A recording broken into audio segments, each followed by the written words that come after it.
partimos con esta sección de entrevistas en TV5 Noticias y hoy día nos acompaña Cristian Dulansky de Convergencia Social hoy día, ¿no? Así es. Y quien fue en algún momento gobernador de la provincia de Cautín, ocupó varios cargos también en diversas seremías aquí en la región y hoy día es candidato al Consejo Constitucional. Así es, Natalia. Soy efectivamente candidato al Consejo Constitucional. Saludar obviamente al canal TV5 de Pucón, a todos los telespectadores y especialmente, digamos, a ti, Natalia, y dar las gracias por este espacio. Cristian, ¿qué te motiva a ser parte de este nuevo proceso constituyente hoy día en nuestro país? A ver, yo diría que hay como varios elementos. Uno fue el fracaso, digamos, que sufrió el proceso anterior, en donde efectivamente como chileno, como ciudadano, debemos necesariamente estar siempre disponibles para colaborar con nuestra república, con nuestro país, con las chilenas y los chilenos en general. O sea, todos tenemos, en la medida que vivimos en una sociedad política, tenemos que tener esa disposición en algún momento de tratar de colaborar con esos procesos. Otra motivación fue el mismo hecho de que, bueno, yo tengo un hijo más chiquitito, tiene un año 8 meses, entonces uno mira a los chicos, ve hoy día cómo está la sociedad, te imaginas o tratas de vislumbrar el futuro de lo que le vamos a heredar a nuestros hijos, y tú dices, yo creo que va a ser un escenario muy complejo. Entonces, si no tomamos las medidas hoy día, para mi hijo chico, para los niños, hijos e hijas, digamos, de todos los ciudadanos de la región, de los habitantes de Pucón, al final del día, digamos, el legado que les vamos a dejar en una serie de ámbitos no va a ser el mejor. Entonces, en ese orden de cosas tomamos la decisión, que también es una decisión familiar, digamos, porque esto significa dejar una parte de tu tiempo laboral al margen, concentrarte en estos temas, a pesar de que hoy día afortunadamente es un proceso muy acotado y creo que claro, el desafío va a ser sacar la pega, digamos, dentro de los tiempos y presentarle, o sea, primero, yo diría las formas también. Yo creo que la ciudadanía quiere ver a las consejeras y consejeros que sean electos para hacer esta tarea, que es una tremenda tarea, país, verlos abordando estos temas con mucha seriedad, con mucho espíritu de diálogo, de debate, pero también de acuerdo. Y lo que yo creo que no se quiere ver es lo que vemos todos los días en la clase política cuando unos tratan de ponerle el zapato encima al otro. Entonces lo que yo creo que hay que generar son las mejores condiciones para el diálogo y para lograr acuerdos y que no aparezcamos poniendo pisotones a la minoría. ¿Tú tienes una visión crítica de lo que fue la asamblea, el proceso constituyente anterior, ¿no? Sí, yo tengo varias críticas. Ahora, unas son de forma, si uno mira, yo me di el tiempo de analizar el texto constitucional, de estudiarlo, y efectivamente yo creo que y lo compartí en un 80%. Un 85%, pero habían algunos temas que efectivamente había que mejorar, ¿ya? Ahora, para mí era mucho más interesante el haber tenido un nuevo texto constitucional y haberlo mejorado, que ver cómo la clase política hoy día ha sido incapaz durante 40 o 50 años de modificar un texto, el texto actual que tenemos, fundamentalmente, digamos, por los extraordinarios quórums que se piden para hacer la modificación. Yo creo que deberíamos haber hecho ese intento, pero bueno, la voluntad popular se respeta. Debemos aprender a hacer el proceso de reflexión y también entender este nuevo proceso con mucha humildad. Y Chile, las chilenas y los chilenos nos merecemos efectivamente que nuestros representantes en el Consejo Constitucional hagan la pega de manera seria, responsable y no den ningún tipo de espectáculo, sin duda.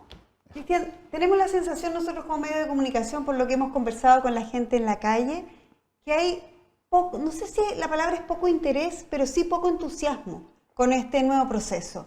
Quizás había mucha expectativa con el proceso inicial y este otro ha tenido poca información todavía, no ha partido a lo mejor todavía propiamente tal con la información a la ciudadanía. Veíamos antes que los canales de televisión de cobertura nacional tenían expertos, personas todas las semanas. Hoy día como que la cosa está un poquito apagada. Sí, para ser bien honesto, la clase política el año pasado se puso de acuerdo luego del fracaso determinado por el 4 de septiembre del año pasado, se pusieron de acuerdo y generaron un nuevo itinerario, ¿ya? Y ese itinerario yo diría que partió fundamentalmente en febrero, cuando una de las instancias de este proceso, que es el comité de expertos, señalar que existen 3 instancias. El comité de expertos, que está compuesto por 24 hombres y mujeres elegidas o designadas por el Parlamento de manera paritaria, 12 la Cámara de Diputados, 12 el Senado. Y que ya están funcionando. Hace prácticamente 2 semanas. Ya hemos conocido hace algunos días que ellos han esbozado, yo diría en términos generales, el continente de los capítulos que debiese tener la Constitución Política. También vimos funcionando al Comité de Admisibilidad, que es el otro órgano que está allí, compuesto, digamos, por 12 expertos también, que están a cargo fundamentalmente, digamos, de hacer evaluación respecto del proceso de que si existe alguna inconveniencia o alguna propuesta en relación al que sea contradictoria, entre comillas, con respecto a las 12 bases que se eligieron. Y además de eso, ayer nos enteramos que el Comité de Admisibilidad adoptó un auto acordado para los efectos de regular las formas de participación, cuestión que no había pasado en el proceso anterior. Yo diría que este proceso es súper más disciplinado.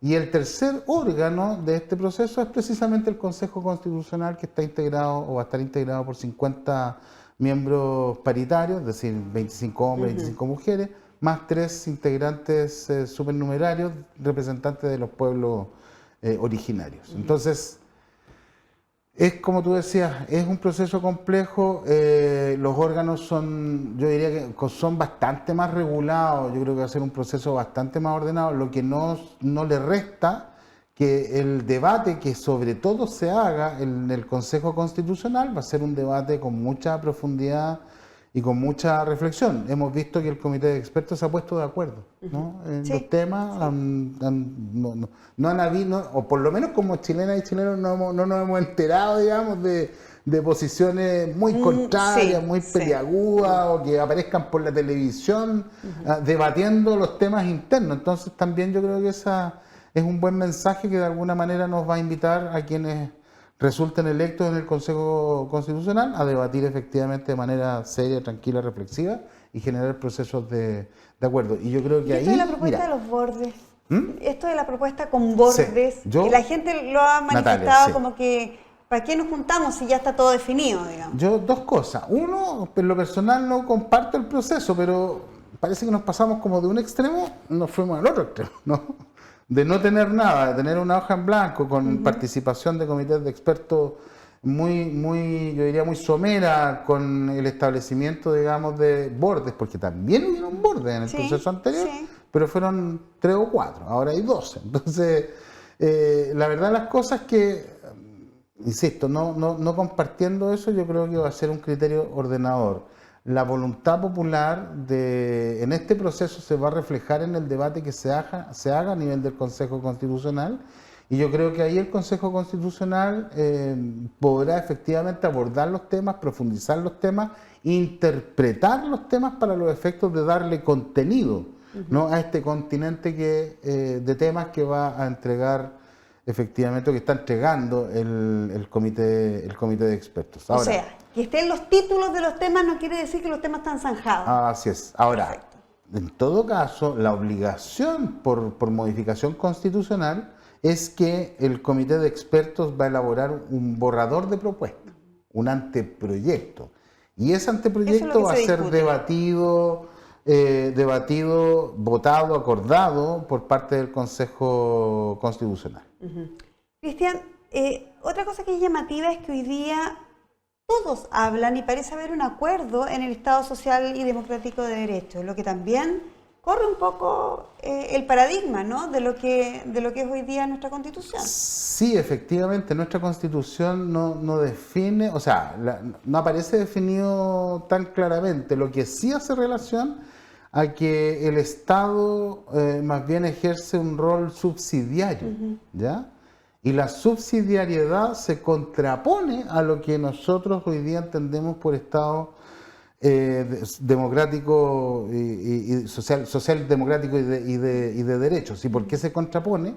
porque la actual Constitución, al relevar el principio de la subsidiariedad, significa que los privados pueden hacer muchas tareas, incluso las más sensibles para el desarrollo de las personas durante toda su vida. Como la educación, la salud. La vivienda, las pensiones. Entonces, y yo creo que lo más complicado que ha ocurrido acá es que la subsidiariedad no necesariamente ha significado la intervención de privados en estas áreas. Lo que pasa, y lo complejo, es que esas áreas, muchas de esas áreas han sido mercantilizadas. Y ese es el problema, porque los derechos sociales en ninguna parte del mundo se han mercantilizado, solo aquí en Chile. Y es consecuencia de la Constitución del año 80. Entonces, ese principio de la subsidiariedad nosotros lo queremos reemplazar por el principio de la solidaridad, Natalia. Y eso significa, por cierto, que los privados, y yo personalmente voy a asumir la postura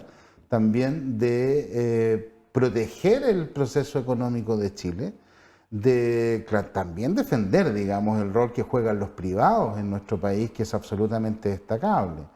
Es decir, en general podría señalar que yo estoy comprometido con un desarrollo económico, ¿ya? Con el desarrollo económico. Pero ese desarrollo económico para nosotros tiene un apellido. Y ese desarrollo económico es que sea sostenible y sustentable. Y eso me pasa a otro tema que tiene que ver efectivamente con un verdadero reconocimiento, digamos, al medio ambiente, de manera que exista en nuestra Constitución un equilibrio socioecológico, es decir, de las personas con la economía, pero también con el medio ambiente. Nosotros no podemos seguir siendo depredadores en la región de la Araucanía, y lo hemos conversado en muchas comunas, sobre todo en la provincia de Malleco, pero también está llegando acá, a pesar de que acá tenemos lagos, tenemos ríos, tenemos todo. Pero el turismo también tiene su, sí, pero igual su lado B, ¿no? Pero igual hay zonas, Sí. igual hay zonas que efectivamente, digamos, están con problemas de abasto de agua. O sea, y el agua para nosotros es vida. Entonces, cuando vemos que... ¿Y por qué? Porque además afecta efectivamente la vida en general de todas las especies que estamos sobre el planeta, pero además de eso, la soberanía o todo el tema alimentario ha sido destruido, digamos, por la falta de agua. Y muchas comunidades que antes tenían su economía de subsistencia y en general no recurrían al Estado porque efectivamente podían vivir de acuerdo, digamos, a sus convicciones. Lo que ocurre después es que al no tener agua, efectivamente se quedan sin herramientas para poder generando esas condiciones, o sea, seguir generando esas condiciones de vida. Entonces, retomando la pregunta inicial, efectivamente yo diría que es un avance, ¿no? Es un avance, pero de repente es como una letra chica que hay que precisar. El avance es que todas las fuerzas políticas del país se pusieron de acuerdo en que la Constitución tiene que establecer y contemplar la existencia del Estado social y democrático de derecho. ¿Todo el espectro político entiende lo mismo? Es que ahí está la letra chica, porque igual cuando hicieron ese acuerdo, pactaron de que efectivamente la provisión de los derechos, nuevamente, digamos, por ahí está el tema de la participación de los privados y los públicos, o sea, volvemos un poco a lo mismo. Entonces, bueno, esa va a ahí ser tiene materia de importancia discusión. los consejeros constitucionales. Absolutamente. Lo que pasa es que hoy día pasar de la Constitución que tenemos hoy, en donde efectivamente hay una nómina, digamos, de derechos, yo diría a ratos inconexos, en donde hay unos derechos y no hay otros, o donde, por ejemplo, el derecho a la vivienda no existe. ¿No? Claro. El derecho a la educación, si bien es cierto, existe, no existen garantías procesales, constitucionales que permitan defender ese derecho. Entonces ahí también hay una discusión más de fondo si vamos a transformarnos en un país, en una sociedad que va a promover el ejercicio de acciones constitucionales para defender esos derechos, o vamos a mirar ejemplos tales como es el Estado alemán, el Estado federal alemán, en donde efectivamente esos derechos no tienen una garantía procesal porque el Estado los garantiza per se. Tienen que cumplirse. Tienen que cumplirse. Entonces, nosotros queremos subir esa base y que los derechos sociales, indispensables, como decía adelante, para que las personas se desarrollen en dignidad desde que nacen hasta que mueren, educación, vivienda, trabajo, pensiones, salud, salud efectivamente estén todos todos garantizados, o sea, reconocidos y garantizados en la Constitución política, porque eso va a permitir el desarrollo pleno de las personas. Ahora, Cristian, uno de los temas que más se criticó y que según algunos poco se entendió en la propuesta inicial de Constitución y que tiene harto que ver con nuestra región es la plurinacionalidad. sí. ¿Cómo se va a abordar o cómo crees tú que debiera abordarse este tema de los pueblos originarios en nuestro país? Sí, yo creo, y también tengo mi propia teoría al respecto, ¿eh? Cuando uno mira la historia para atrás, yo creo que si nosotros como sociedad política, es decir, con Estado, con una Constitución, hubiésemos despejado el tema, digamos, el eterno tema de la discusión del reconocimiento constitucional de los pueblos Que se originarios viene hablando hace en por lo Chile, menos 20 años, sí, ¿no? claro, Sí. sí, por supuesto, hubiésemos tenido otro tipo de relación, sobre todo con nuestro pueblo mapuche acá, otro tipo de relación, pues se construyó con el respeto de que efectivamente hay un reconocimiento constitucional. Ahora, yo creo que además es el primer paso. También señalar que ese es uno de los bordes que está, el reconocimiento constitucional. Yo creo que en ese sentido es un avance y habrá que hacer la discusión, que yo, por cierto, digamos, también quiero compartir con las y los habitantes de Pucón y de la región. No es un tema que se vaya a agotar en esta Constitución. Las constituciones son herramientas que nos van a permitir señalar las reglas claras para el gobierno, para el Parlamento, no para este Parlamento y para este gobierno solamente, sino que para los próximos gobiernos y para los próximos parlamentos. Entonces, vamos a dejar establecido algunas bases en materia de institucionalidad y derechos que van a tener que seguir desarrollándose conforme pase el tiempo y haciendo las discusiones de acuerdo a la época en que en algún momento se viva. Nosotros no vamos a resolver hoy la realidad de 30, 40, 50 años más, pero sí debemos dejar las llaves puestas en la Constitución, lo que no pasa con esta Constitución, porque nos ha costado muchísimo modificarla. Entonces, a lo mejor esa discusión más en profundidad puede ser que se dé. Yo creo que el debate nunca hay que rehuirlo, ¿no? Yo creo que, perdón, hay un paréntesis, por ejemplo, esta cosa de haber rechazado la idea de legislar en materia tributaria, a mí me parece, pero ni horroroso. Ni siquiera la opción de discutir. Pero horroroso, porque además nosotros le pagamos a los parlamentarios para que debatan, no para que rehuyan debate. Entonces, efectivamente, yo creo que sí, estos temas van a quedar ahí para que se sigan discutiendo. Yo creo que se va a conversar. Y la verdad las cosas es que yo creo que hay que ir avanzando piano a piano. Yo creo que no hay que forzar los temas y si no generamos puntos de encuentro, yo creo que ya el hecho del reconocimiento constitucional de los pueblos originarios en Chile va a ser un avance. Es el primer paso. Así es, de todas maneras. Fue mucho más allá entonces la primera propuesta. A lo mejor avanzó más rápido de lo que la sociedad sí, estaba lo que pasa es que el concepto de plurinacionalidad es un concepto bien complejo, muy sociológica y políticamente súper complejo.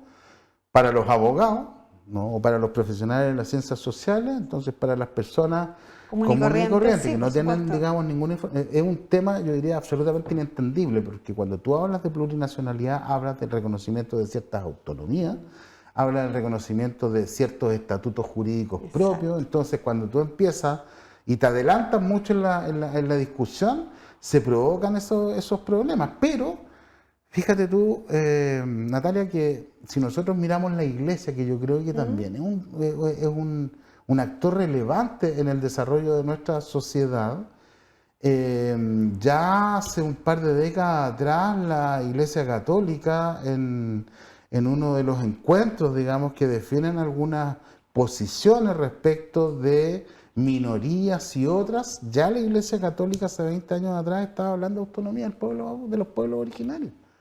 Pero resulta que cuando la Iglesia habló de esa autonomía, nadie se asustó. Pero cuando se habló ahora, todos se asustaron. En términos políticos es distinto.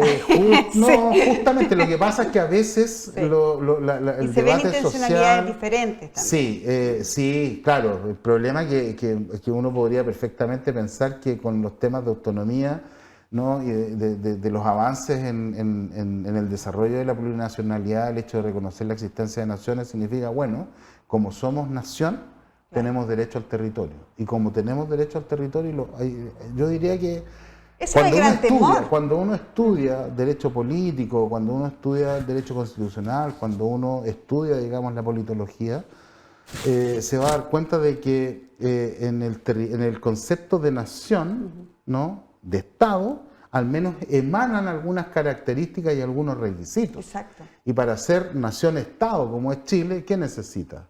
Necesita territorio, necesita normativa, legislación y necesita a los ciudadanos. Entonces, efectivamente, cuando ese debate empieza a profundizar, si tú le vas a entregar ese tipo de reconocimiento, digamos, los pueblos originarios, también a ratos se presta como para confusiones, porque dicen, bueno, pero somos un Estado unitario, no somos un Estado unitario, o sea, hay derechos de secesión, como ocurrió en Estados Unidos, como ocurrió, digamos, en otros países, en donde en una de las constituciones rusas, cuando se empezaron a desmembrar, también estaba considerado el derecho de secesión en esa constitución política, pero en esos lares se pagó con sangre el tema de la secesión. Entonces, yo creo que no hay que afectar efectivamente la característica de Estado unitario de nuestro país, de nuestra república, prueba de lo mismo que una de las bases, o de los bordes, como quiera decírsele, pero también debemos avanzar en el reconocimiento constitucional, en el avance, y si se puede tal vez entregar, mira, por ejemplo, yo lo decía la otra vez, me preguntaban, muy al pasar, oye, el tema de la pluralidad, la autonomía y el pluralismo jurídico, ¿qué significa eso? Las distintas sistemas de justicia. Entonces, yo decía, sin ir más lejos, no, guardando todas las proporciones, por favor que nadie se sintiese ofendido, lo dije en ese momento, pero por ejemplo, nosotros en la ciudad, ¿no?, y lo digo porque yo participé en esos procesos con el gobierno alemán, que hicieron unos procesos, digamos, bien interesantes acá respecto a la justicia vecinal. Justicia de las pequeñas causas. Y en Bolivia, en otros países, tenemos justicia de las pequeñas causas, en donde efectivamente en la ciudad, la justicia vecinal, a veces tenemos referentes, ¿no?, porque son personas sabias, de mucha edad, porque eventualmente pueden lograr acercar posiciones, digamos, de vecinos que están, claro, ahí están un poco complicados, y no decirle a los vecinos que están complicados, vayan al juzgado policía local a arreglar los temas allá con procedimientos que se demoran 3 años. O sea, no. Entonces, guardando todas las proporciones, hay justicia de las pequeñas causas, ¿no?, que se desarrollan en algunos lugares. Nosotros reconocemos que efectivamente el pueblo mapuche en particular tiene autoridades religiosas, tiene autoridades políticas, en donde efectivamente los integrantes de las distintas comunidades escuchan a sus autoridades ancestrales, a sus autoridades culturales y políticas, las escuchan. Entonces, cuando hablamos de justicia de pequeñas causas, nos referimos fundamentalmente, digamos, a ese tipo de situación. No a que, oiga, ¿sabe qué? Es que esta persona mató o cometió un delito, iba a haber digamos, un delincuente, sí. Entonces vamos a ser tratado de otra manera. No, yo creo que hay temas que son de más largo aliento. Si para qué vamos a definir una posición ahora, pero son de mucho más largo aliento y que en definitiva, digamos, deberán ser asumidos más adelante. Pero hoy yo creo que uno puede dar algunos pasos para generar, digamos, un proceso de una sociedad que sea más justa, que sea más democrática y que sea mucho más inclusiva. Cristian, vamos al grano. ¿Por qué la ciudadanía de la región de la Araucanía tendría que votar por ti para que tú fueras el representante en ese...? Sí, Natalia, siempre me cuesta responder eso porque es como la opinión viene de muy cerca, digamos, pero a ver, si yo miro mi vida, yo creo que tiene que ver, la respuesta yo la trato de encontrar ahí, y la respuesta es: soy abogado de profesión, me dedico efectivamente, digamos, al ejercicio del derecho laboral, he sido docente en universidades, ¿no? He tenido la posibilidad de continuar algunos estudios de posgrado, tengo postítulos, digamos, en seguridad pública y ciudadana, tengo otro en derecho laboral individual y colectivo, tengo estudios en ciencias políticas aplicadas también. Tuve la posibilidad de cursar una maestría en Sociedad Democrática, Estado y Derecho en el País Vasco, bueno, pero un curso que se hizo acá en Chile, digamos, para decirlo, ¿no? Entonces, desde el punto de vista de la formación académica, creo que tengo muchas herramientas técnicas. Segundo, que también fui abogado de municipalidad, por tanto conozco la máxima expresión de la descentralización del Estado, como son los municipios, con todas las críticas que uno le puede hacer a ese proceso de descentralización. Trabajé en algún momento como abogado del Fondo Nacional de Salud, que tenía jurisdicción en la regiones de la Araucanía, los lagos, Aysén y Magallanes. Por tanto, también conozco lo que es la administración semi-descentralizada del Estado.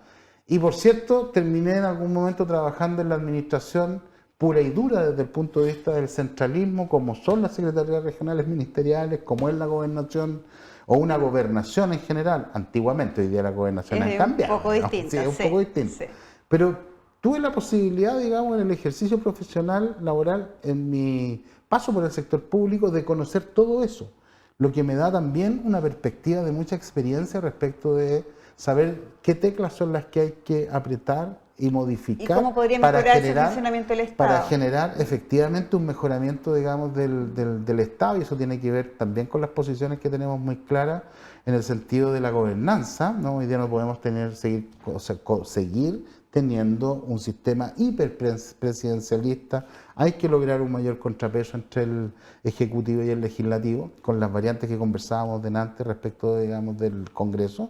Y lo otro es que, yo aquí me río también, y la gente normalmente se ríe, y también he trabajado. O sea, ¿cómo es eso? ¿El otro no es trabajo? porque me he dedicado al ejercicio libre, como todas las personas, trabajando sin horario, tener que ganarse las lucas para llevar para la casa, para pagar la luz, para pagar el dividendo, para comer, qué sé yo. Como los seres humanos comunes y corrientes. Sí, porque a veces las personas tendemos a pensar de que los funcionarios del Estado no trabajan. Entonces, si tú estuviste, ya. Entonces, por eso decía yo, desde el 2010, digamos, hasta ahora me he dedicado a trabajar, también ejerciendo libremente la profesión. Y si yo no gano, no hago bien mi pega, no como. Ese es el tema. Entonces, tan sacrificado como cualquier ejercicio de cualquier otra profesión, o como el ejercicio de una tarea que no tiene profesión, en donde tú eres trabajador y tienes que cumplir un horario y tienes que hacer ciertas tareas. Es igual de sacrificado. Entonces, esa visión más amplia, dices tú, que es la que también te... Y eso sí, yo diría que eso me entrega, digamos, una visión que yo diría para el común de las personas, decir, bueno, ¿y por qué voy a votar por ese? ¿Cómo se llama? El Dulansky. Además, es raro el apellido. Claro. ¿No? De 24. De Dulansky, de derecho, pero mira, pero si este cabro, o este señor ya a esta altura, o este caballero... Va cambiando el concepto, depende de quién nos esté viendo. Claro, yo diría, mira, ha pasado, conoce el Estado, sabe cómo funciona, también ha machacado, digamos, el ajo, pelando el ajo como todos los chilenos y chilenas, tiene estudio. Entonces yo diría que la experiencia, que así espero que todos mis compatriotas tengan la misma posibilidad, de poder tener esa experiencia, y ojalá mucho más, ¿ya?